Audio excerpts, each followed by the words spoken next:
Ladies and gentlemen of the crypto space, we're live on a Monday at 11:29 a.m., April 26th, and like it is what it is, the crypto market's got some pep in its step. They're doing the things we want it to do. Things are looking bullish. Yay! Things are bullish until they're not.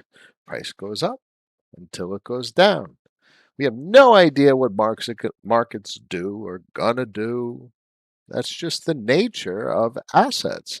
When you look at charts, you're looking at the gross aggregate of market participant sentiment. If more people want to buy an asset, the price of the asset goes up. If less people are buying it and more people are selling it, the price of the asset goes down.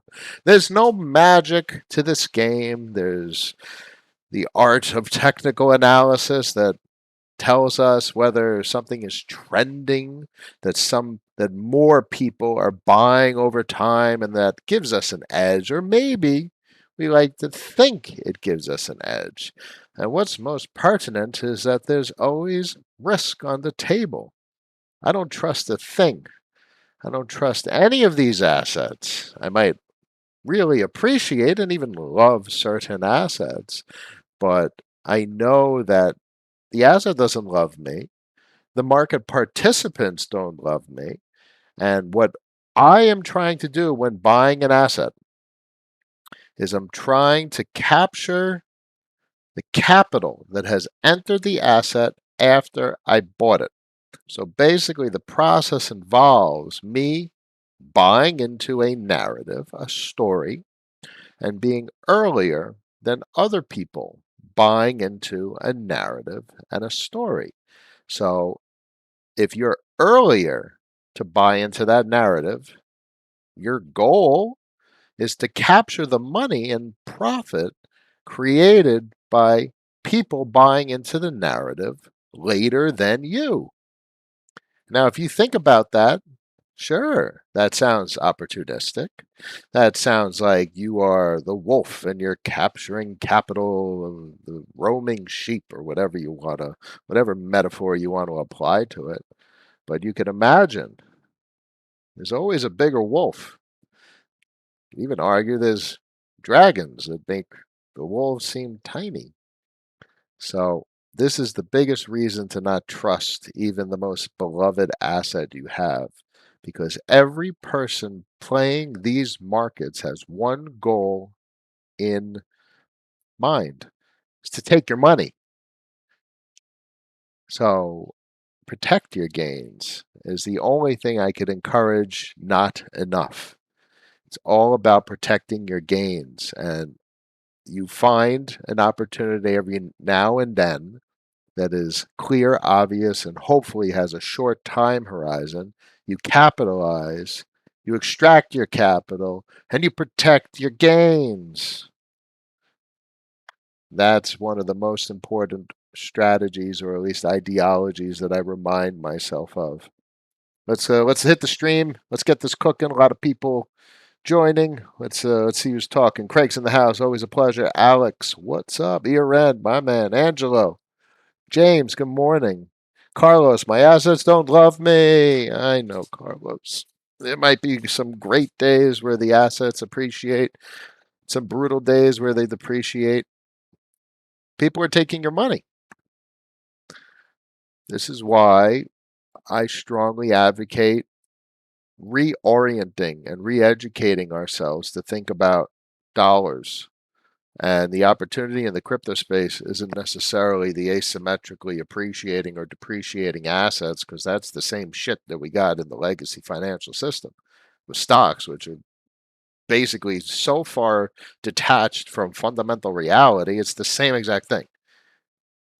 It's just buying and selling and wolves taking capital from sheep.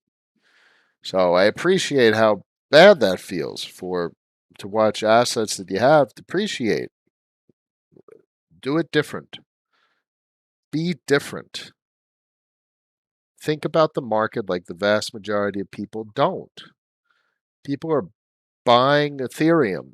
And yeah, we're all bullish on Ethereum. But I say all the time, markets are bullish until they're not. And then when they're not, it's a process of other participants taking your money. They're selling. And they're only selling really if they're in profit. Most people don't sell when they're not in profit. So if they're in profit and selling, they took someone else's money. This is really just a game of tag. It's a game of musical chairs and people who were in early taking the money of people who got in later. Rinse, repeat, reuse, and the cycle keeps on going. That's the way it works. Josh is in the house. Always a pleasure. John McGuire, my man. What's the deal with Aave liquidity mining? Yeah, I threw some capital. I threw about 110 into the die position on Aave. Was it their V2 market? See how well that goes. They say about 30 something, 38%, I think.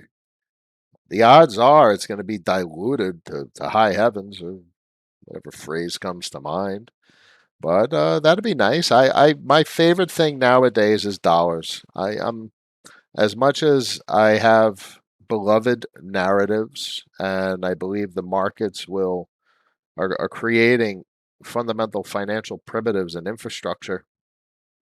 I also know that the wolves are more ferocious than ever because there's more capital than ever, and the larger the wolf you are, the easier it is to take other people's money.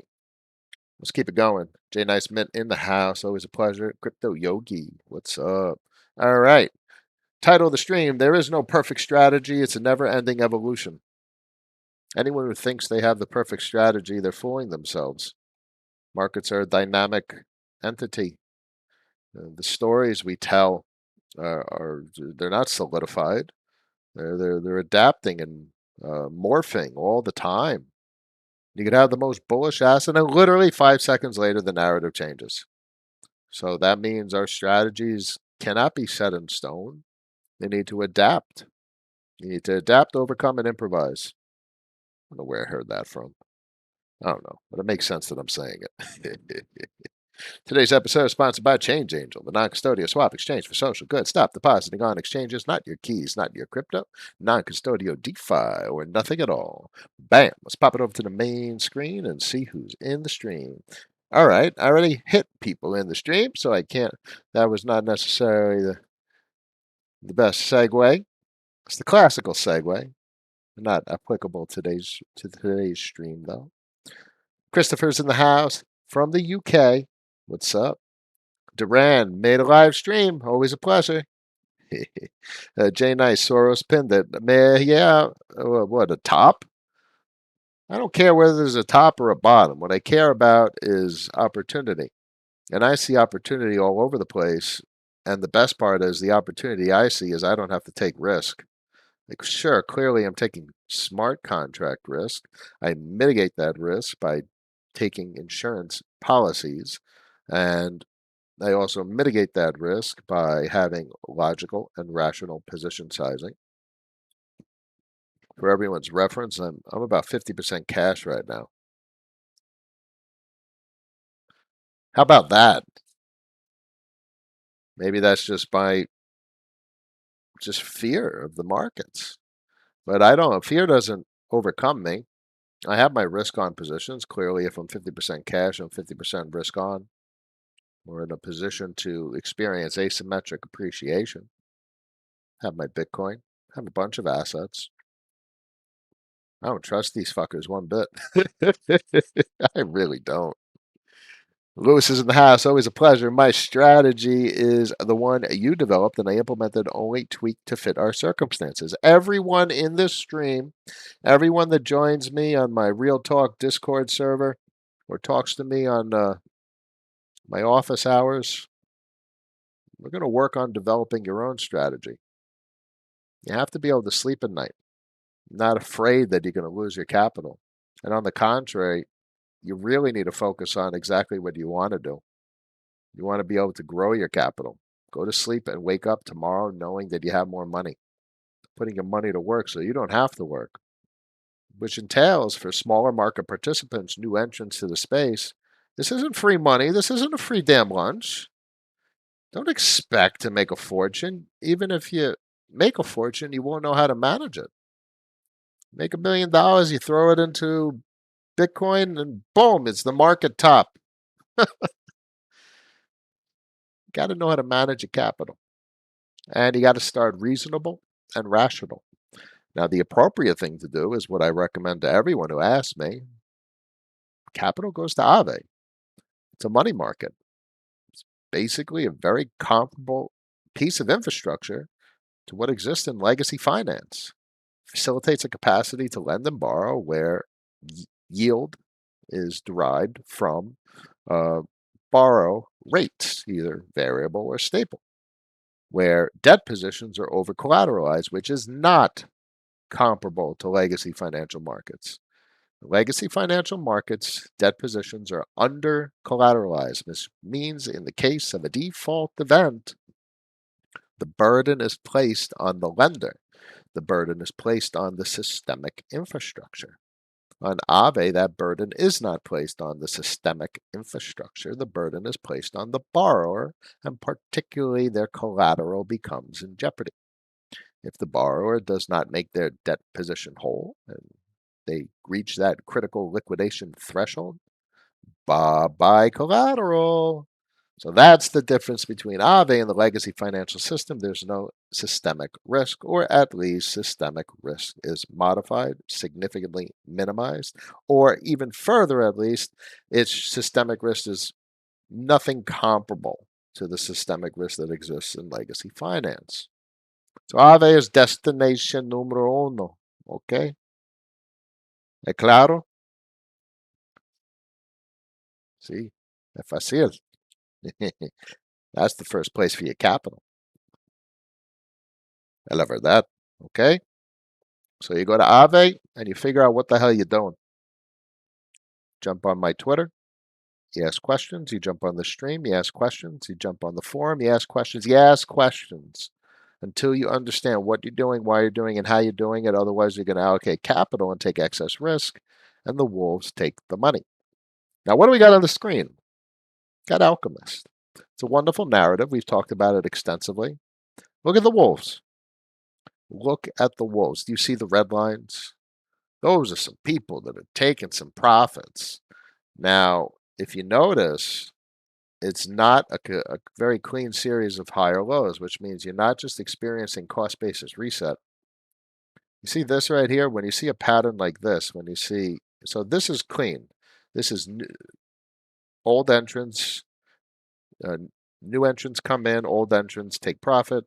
And that's a typical staircase pattern. But when you see this kind of depreciation, that means there's buildup from down below, old entrants that are taking more profit than just came in. You see what I'm saying there? This is the new capital that just came in, and more profits were being taken than the capital that just came in.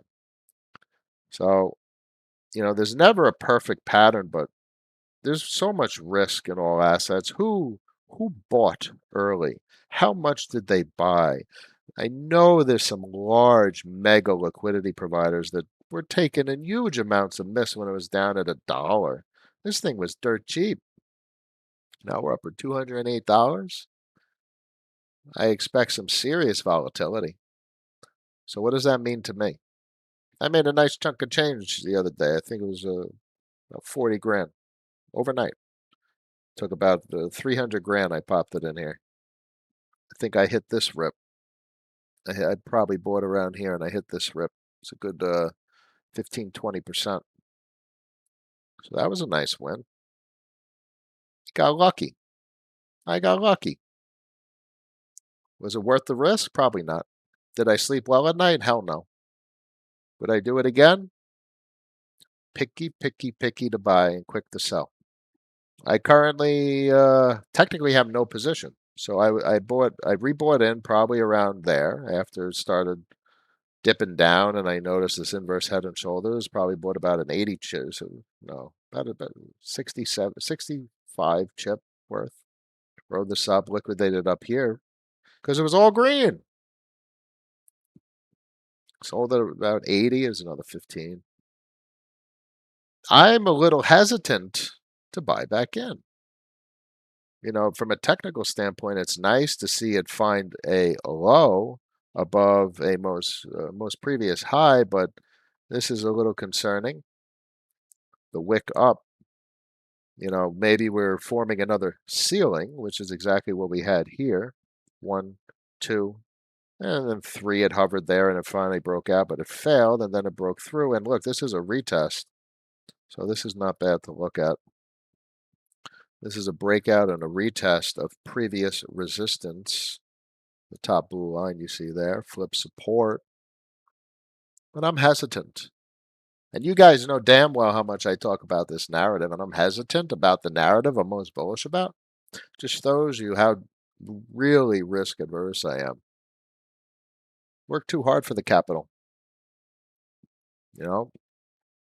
This is why fundamentals tell you where to look, technicals tell you when, unless there's something really, really obvious about a trend formation. Like this really threw me off. The breakdown below support. But for instance, if it was just a very clean, like imagine it stopped right there. You see where the mouse is. And imagine this break through the resistance didn't happen. And it was just a straight up, like Craig knows what I'm saying. Like you have a really clean compression, then it's obvious. And you're minimizing your risk because you have the technical saying that you're minimizing your risk. So as of right now, this position, I feel is quite risky. Man, I hate risk. Let's keep it going. Sir Joe's in the house.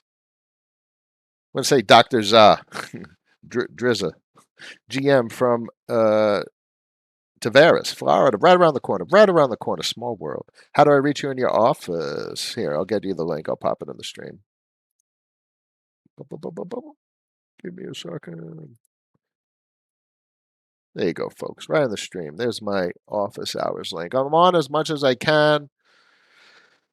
I got too much of a day job, and I'm sorry. I wish I could be around more, but the forum is hot, guys. The forum is hot. There's a lot of people joining the forum, and we're all talking rational. So here's the link. That's also in there. Obviously, it's a paid group because I don't want to work anymore. I'd rather help people and make a difference and talk and educate. And I think it's overall a good thing. What the forum is doing is bringing people together, people that want to take less risk. And that is sorely missing in the crypto space where there's a huge amount of capital to be made. There's a lot of risk minimize opportunities by watching technicals and knowing what technicals to look at because the fundamentals are driving the narrative. The narrative for this is off the hook. The narrative for Mist, Visor, Method, and X token.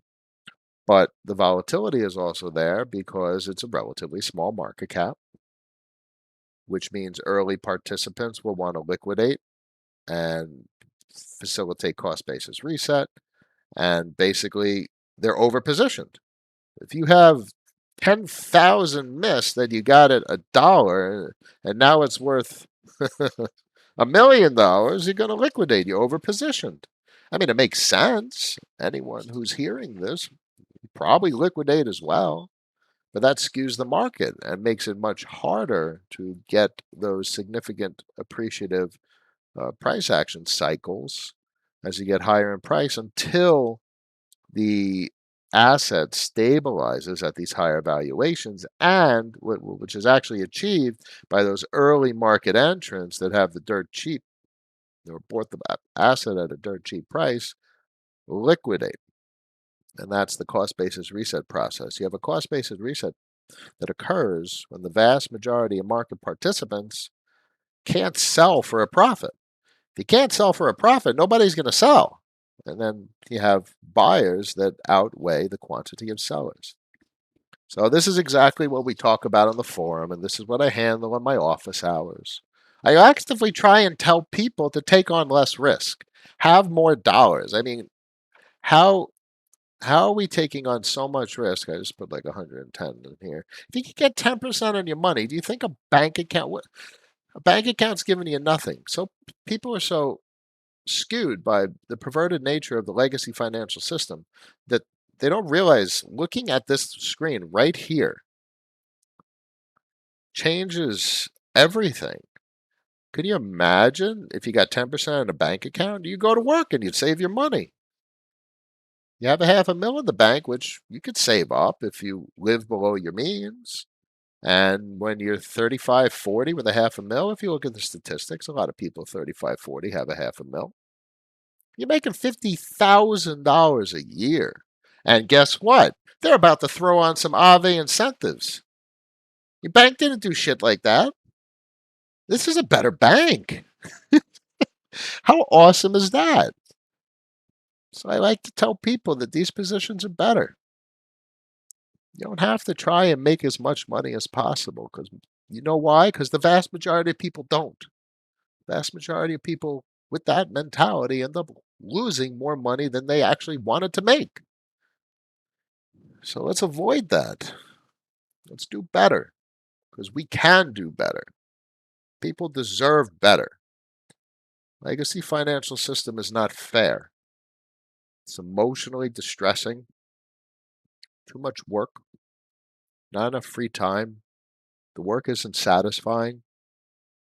We all deserve better. But in order to achieve better, we have to be different, have to do what the vast majority don't do.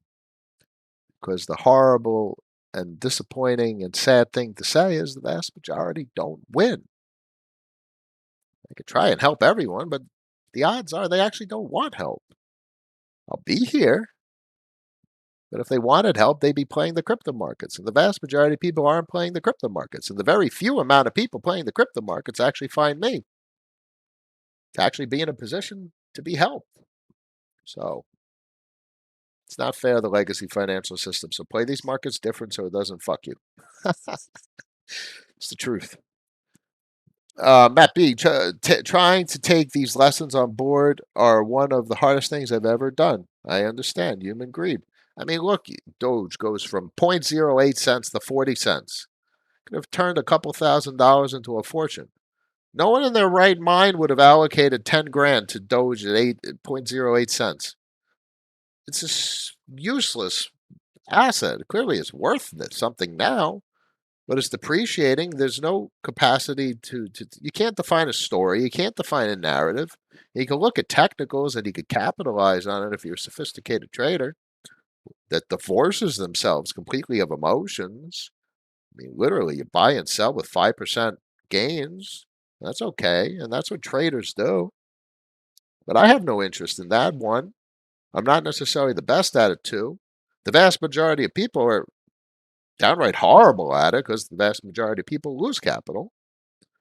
So it makes it basically an asset is uninvestable, in my opinion.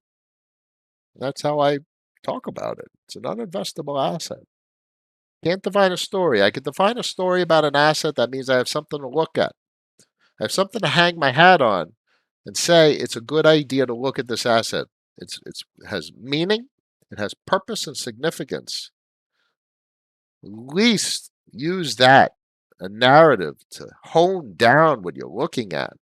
Because there's so much shit out there, whether it's good or bad, there's just too much.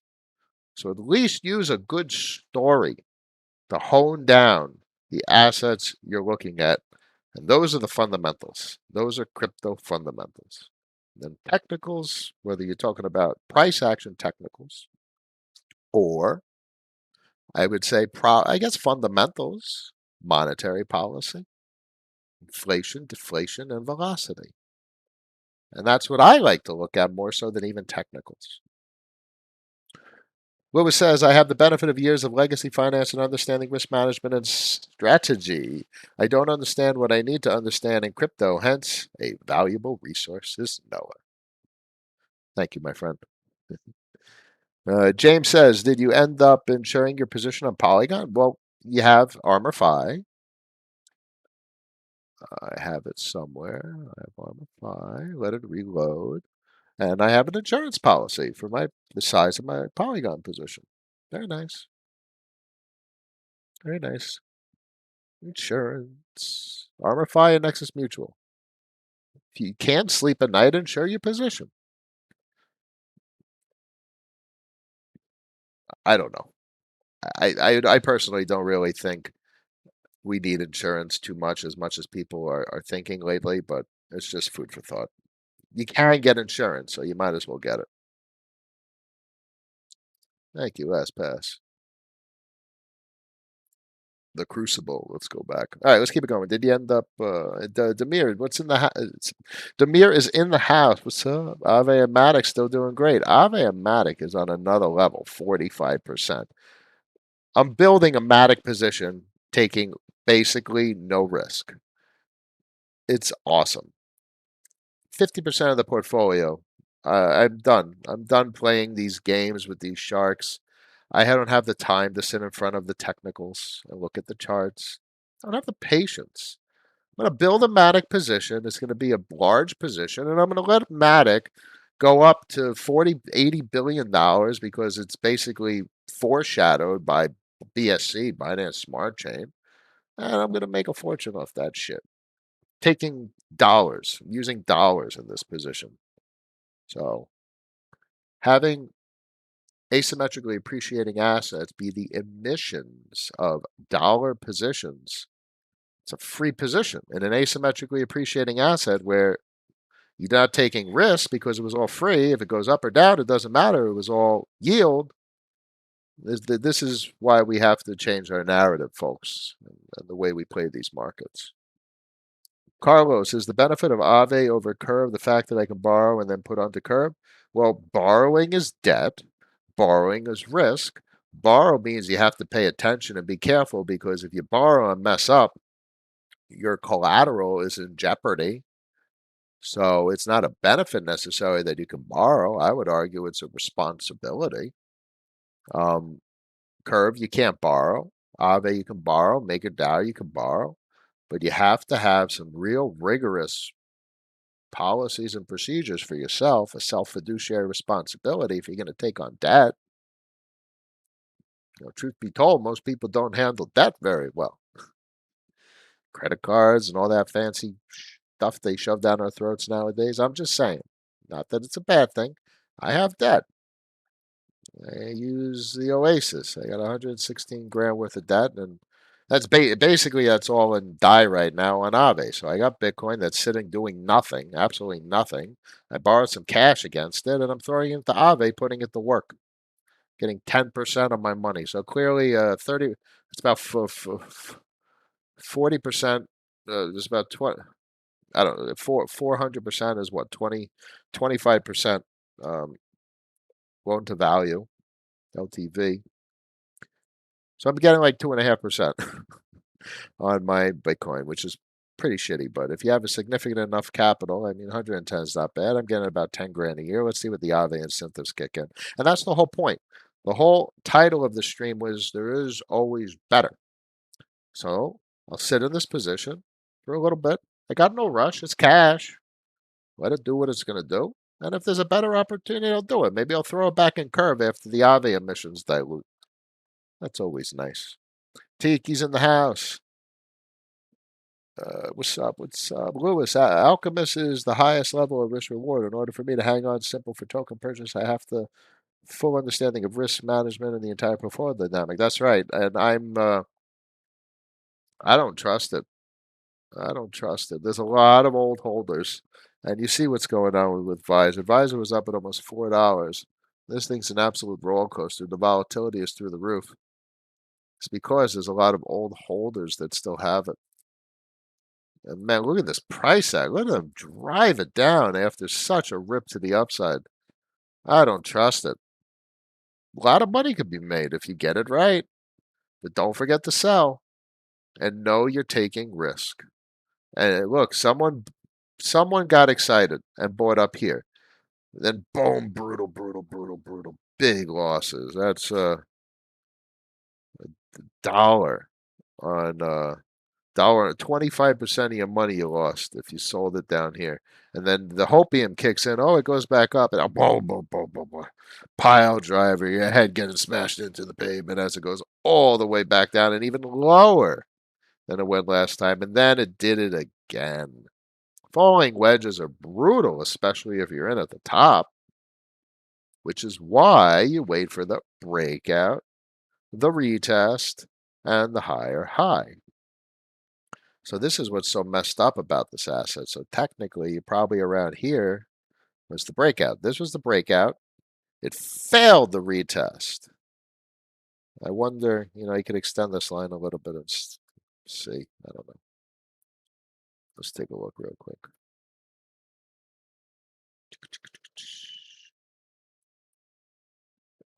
I guess this maybe was the retest. All right. Breakout, retest, and the higher high. So this would be the entry based on the way I talk about entries, right around there. So this is a solid entry. Take your gains before someone else takes them from you. Always remember that. Demir says, about Miss, we're looking at a largely undiscovered asset. The market conditions seen in the global are still not present here, in my opinion. If the narrative is correct, even without yield, risk reward is still okay. I can't argue with that, but that is the truth. It's an undiscovered asset. Descent, this is like 100 million, maybe $200 million asset. Where you're talking about, you got to be over $1 billion to be in the top 100 nowadays. So the narrative is correct. There's no yield. There's no deflationary pressures. Technically, it doesn't fit any of the characteristics of an asset that I would typically allocate value to. Just food for thought. Doesn't mean it's a bad investment. We expect a massive rush of Uniswap V2 users to discover the V3 narrative. And that means you guys understand the narrative now, and they'll discover it later. They'll buy in. They'll transfer their capital to you. That's the way that process works. And that in all logic and reason, that should occur. But you're also talking about an asset that a lot of people have a lot of them to liquidate. Food for thought. The upside is insane. Don't forget to sell. Josh, forum is very good. Combined brain power. Yeah, we got a lot of stuff going on in that forum. There's a lot of people, and it's growing, and I think it's going to keep growing. And it's good. It's good for people to talk about these things instead of just no more blind faith. Anyone who listens to me on the stream, don't do it. Strategy. And if you have a question, you ask other people for advice and feedback. You don't run on gut. You don't run on FOMO. You don't run on instinct. You run on logic and reason. Ask people. We're here. Even on the stream. Ask on the stream. But the forum is cool. And office hours when I'm available. Ryan's in the house. Preach it. It's not preaching. I find maybe it is a little bit. But it's just, we can do better. 67 people in the stream, 29 likes. We can do better. Naked Eye, I have to agree with you, Noah. I had to accept that the UniV3 narrative has been plenty profitable. Very nice. Yeah, I made like 400% on Visor when it ripped from like 40 cents to like whatever it ripped to. More than 400%. That was a lot. I made over 100 grand on that thing. That was crazy. You know what it is? You ever see Old School, the movie with let's leave it at that for now. Old School. There was he was on stage and he was talking with, oh my God, I'm the worst at telling stories. He was on stage with that guy, and that guy. So Will Ferrell. Will Ferrell was on stage talking to the guy from Crossfire, old school CNN host, and he blurted out this crazy macroeconomic theory. And then when he was done, he was like, "What happened? Whoa!" Maybe some of you guys will remember that scene. Sometimes after some things I do, that's what it feels like. It's like, what the hell happened? Did I really get into Visor at 40 cents and sell it at like $2.40? Whoa, what happened? I guess that maybe was a little bit of gut instinct, but sure as hell was a lot of risk. And I'm sure as hell happy that it's over with and I'm not in that position because look what happened. Went from like $4 and it's back at two. I can't deal with the emotions of this shit. Is the move to Matic that I'm seeing from everyone due to the low fees? I don't any other incentives besides unless I'm missing something. The narrative in Ethereum is that it's expensive, and that's why Binance Smart Chain picked up any attention whatsoever, and it launched into the stratosphere. But it's a centralized implementation with a limited set of validators, ultimately controlled by a corporation. The bridge has been down periodically. You cannot get capital out. You're locked away from your money. Talk about risk. Matic is not that. Matic runs on Ethereum, uses Ethereum for L1 immutable storage, so to speak. That's the narrative for Matic. Cheap Ethereum. Yeah. Craig, Doge was overrun by pump chasers and get rich quick hopefuls, a playground for the wolves that know how to play the Doge game. I don't even have a word. Yeah, of course. Obviously, that's spot on. It's literally dark forest in old school UTXO land. Chet's in the house. Always a pleasure. How do you borrow against your crypto assets? Which platform? I opt for MakerDAO, particularly because you get a stable 5% or a 4.5% on WBTC. Do note the tax implications.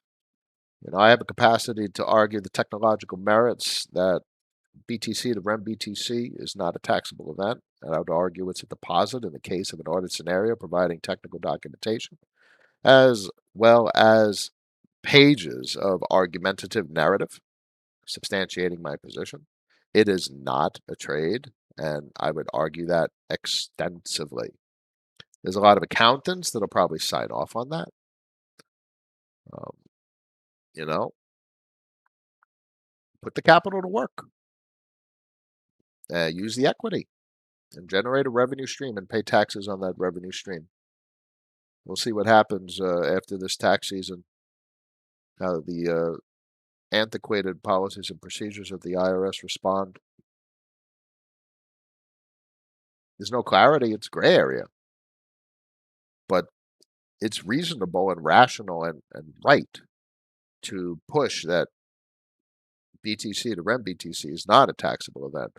Although BTC to WBTC is very much a taxable event, unless you go through the custodian. But if you go from Bitcoin to REN BTC to WBTC, you have just triggered a taxable event on your Bitcoin because you deposited your Bitcoin into the REN VM and then traded your REN BTC for WBTC. That is no doubt a taxable event. So if you're going to convert your Bitcoin to put on Ethereum, go with REN BTC because that is logically and rationally, arguably, not a taxable event. Bear in mind, you'd have to argue it, and if you can't, you ask for help, and we'll probably, if that scenario arose, our forum, we come up with a lot of documentation. I sure as hell know I'd put it together because I would need it to substantiate my position as well. But be prepared. Who knows what the heck the IRS is going to do? We gotta love this the way the system works. James says, I love the Matic position. I claim WMatic and use QuickSwap to swap to Matic, and you throw it to Nave. You're compounding. That's the way it's done. Trevor Van Meter, XTK. So I'm bullish on XTK. So I have an XTK and method position, particularly because it was all yield. I have a bunch of XTK and a bunch of method. I'm actually out of Visor and out of Alchemist at the moment. Do I want to own them? Sure, but I'm going to wait for some serious technical confluence. I'm going to wait for the chart to be, Noah, it is so damn obvious. That's when I take a position.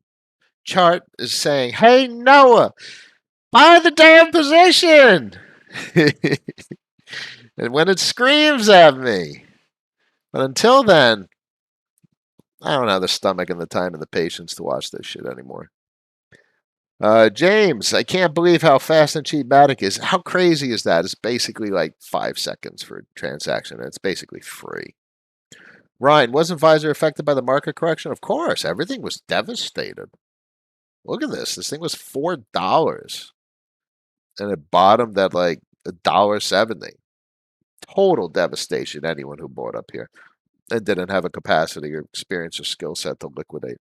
This was devastated portfolio because there was at least one person that had no experience, a friend of a friend said to buy this, and that's the only asset they had, and they poured like their life savings of 10 grand into it, and all of a sudden it's worth $5, and then they're crying here, and then they sell it and they lock it in, and then what makes it even worse, the big kick in the head is it starts going up to $3, and they just lost 5 grand. I'm telling these people take money, and it's vicious. So watch the risk. Where's the DEX score? I got no idea. DEX, this is pretty cool though. You get Uniswap charts, and it's uh, you don't get these types of charts on TradingView most of the time. So, this is TradingView, but whatever it does is it's a nice presentation. What do you think of DeFi indexes on Zero? And I like there's a DPI and a bunch of other stuff. PowerPool, PowerPool. Those are the best DeFi indexes. They're so cool. YLA, awesome stuff. Awesome tech. Not a bad idea.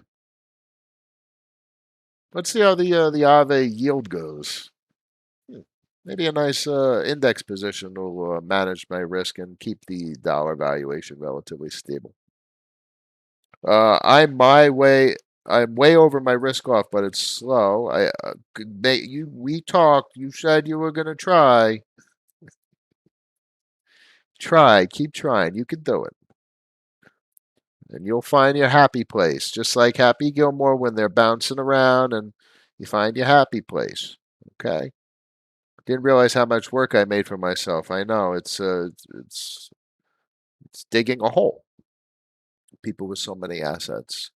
Um, Manage your positions to be less stressful. You should not stop, Dr. T, until you're not stressed out, because you could literally just be in dollars on Matic earning 40+% right now.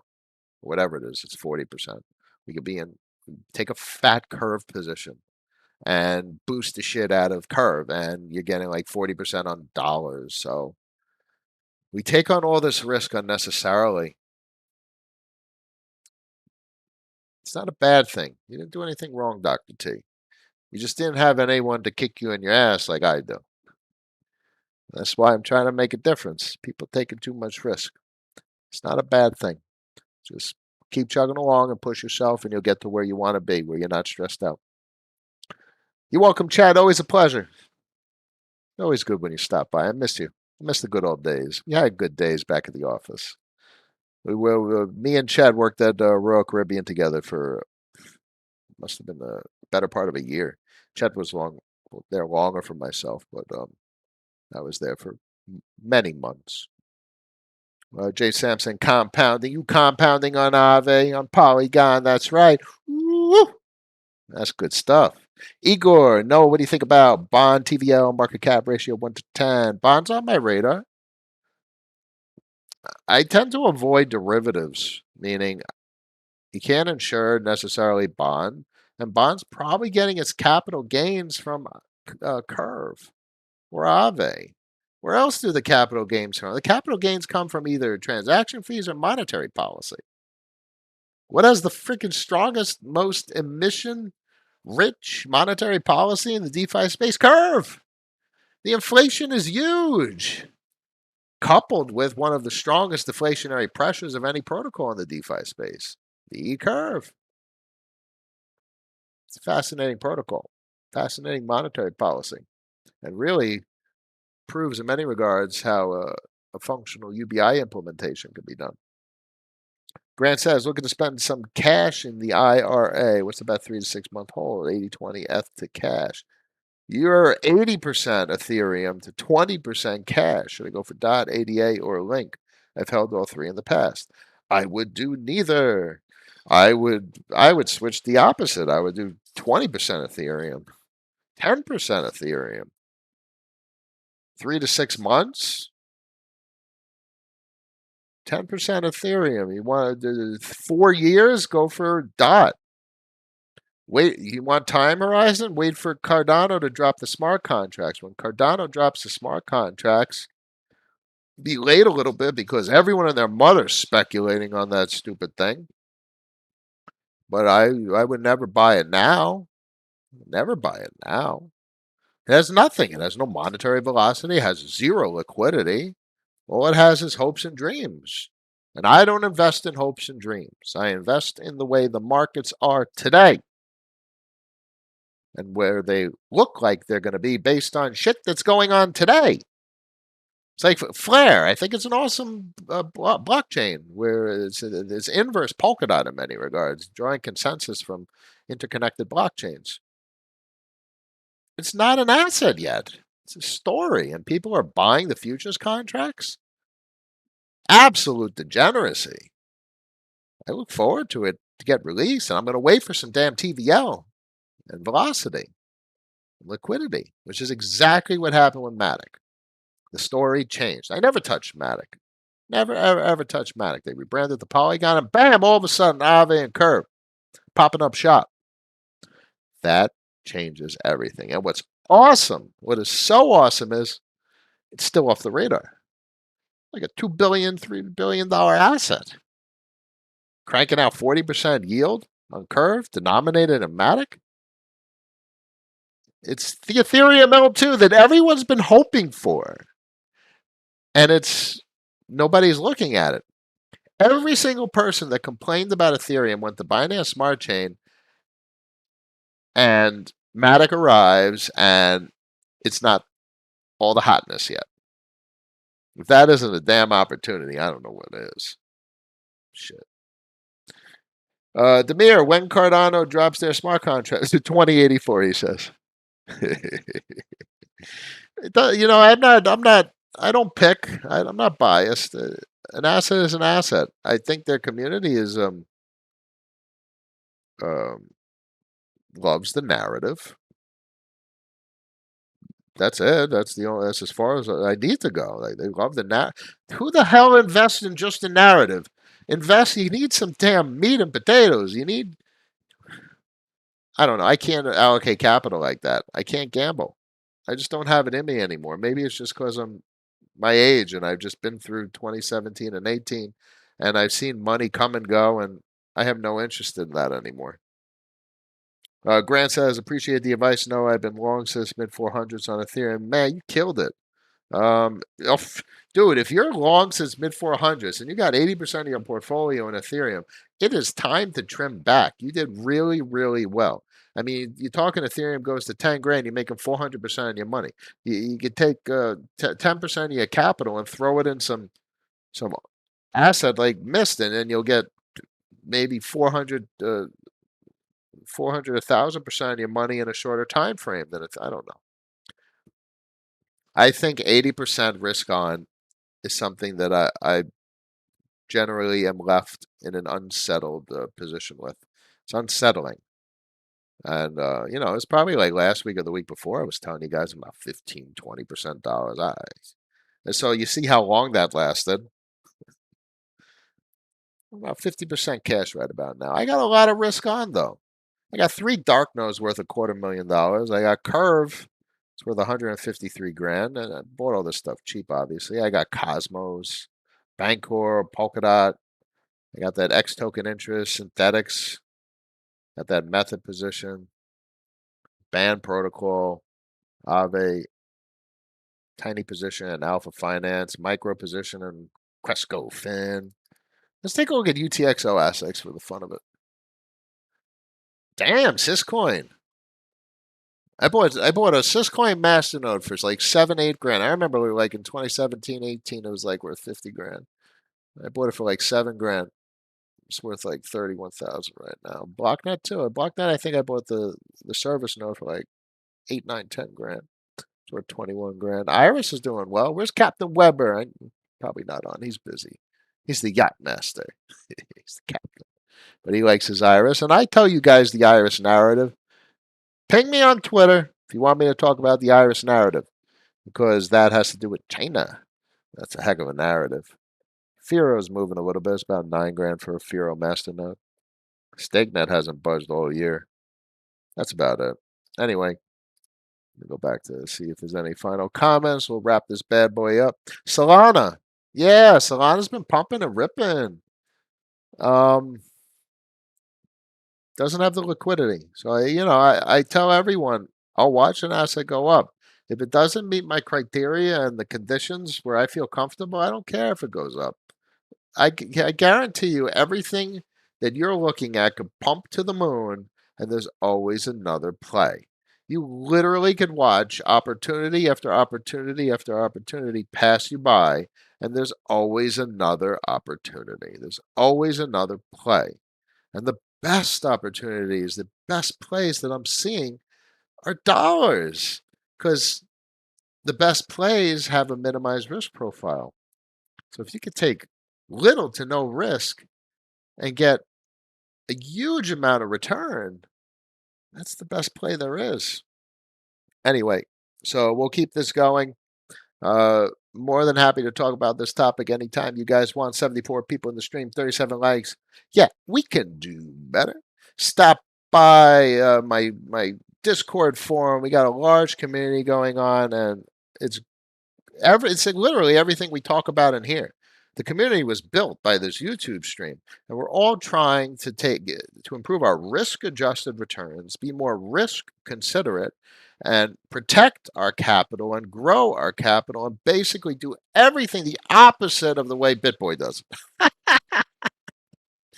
No mo FOMO. All right, hey, Ferdy's on that. That's another quote. It's really a hashtag, but it's a good one. No mo FOMO. Watch the assets go up. It doesn't matter. You want to know. You want to have a strategy when you see an asset that's so obvious it's going to go up. Then you pull a trigger. If it's not obvious, you're taking risk, and how the heck are you going to sleep at night? Last question, James. Is there a BTC price that you see where you feel the need to gain some percent exposure? I have plenty of Bitcoin. I have my Bitcoin. I've collateralized it. So Bitcoin I treat as a collateral asset. I don't care about the Bitcoin price. Bitcoin could drop to $21,000 for all I care. What it means to me is I could either borrow more or less dollars, and those dollars I use to put to work. So I'm accessing the equity in the Bitcoin and putting it to work, and that's how that works. James, you're very welcome. I try my best. We can do better. Jaden, cheers. Always a pleasure. 12:22 p.m. on a Monday, April 26th. Tell everyone to subscribe. Jump on the forum. Call me if you need me on office hours. Ping me on Twitter. It's time to do things differently, boys and girls. Now's the time. You all have a good day, and I'll see you tomorrow. Peace.